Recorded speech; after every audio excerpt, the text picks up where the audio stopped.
Campaign 2016 segment tonight. As you know, Republicans will be debating tomorrow evening, as we discussed with Senator Rubio, and they'll all be out in Colorado.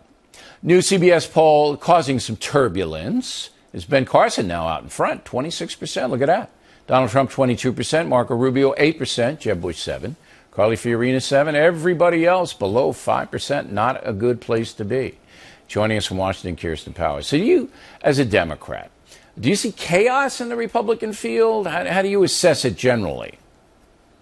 No, I wouldn't call it chaos. I think I see a GOP base that's very unhappy with the Republican Party, with the establishment, and they're looking for candidates that aren't associated with the establishment. And so I think that's why we see them really mostly focused on Ben Carson and Donald Trump here in the beginning, at least. All right. But you, I believe, said on this program you don't believe that Trump and Carson could ever be elected in a general way. Is that correct?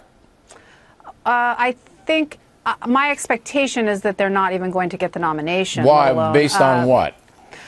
Just based on the fact that I think we're already, like, if you look at the CBS and New York Times poll showing Carson now moving up above Donald Trump, I think that was fairly predictable. I think Donald Trump will probably start to slowly flame out as Carson becomes... Why? I need the why on this. And then just let me throw one more out at you. Okay. There's a PRN Newswire poll that has Trump at 35.6. We don't know what this poll is, but it, the polling at this point is all over the place. We'll get a little clearer this time next week. But why would you say that Trump would flame out? I mean, he's still getting big crowds. He still draws a lot of media attention. What is that based on?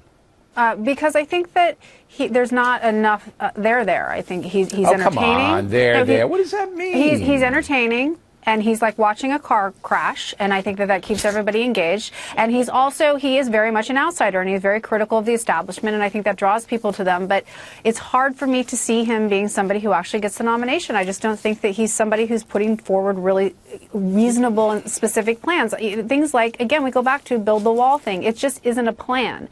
Well, wait, I have to challenge that. If I were president, I could build a wall.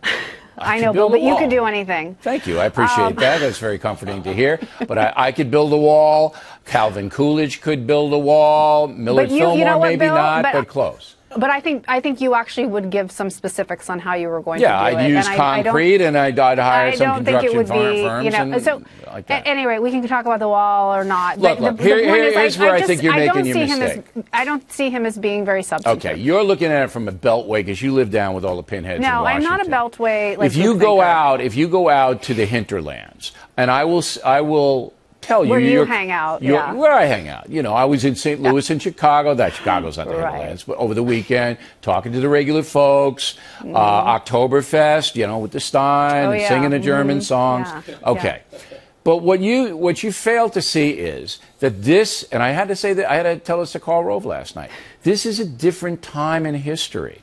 That people are so angry in the Republican precincts, all right, that they believe their country is being, not only is it a bad economy, as we laid out, but the country is being destroyed, the very fabric. And they want an avenger to come in, not only a policy wonk. If it was a policy wonk, Kasich could be running ahead.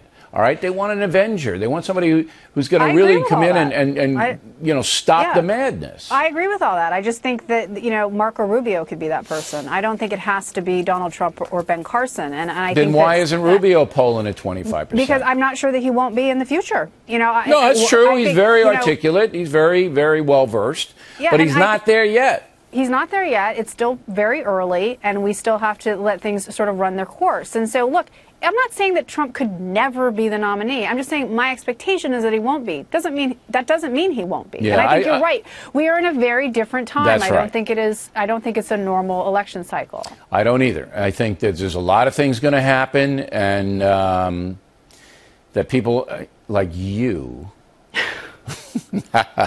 who live in the Beltway are going to be very shocked by. Okay. We'll see.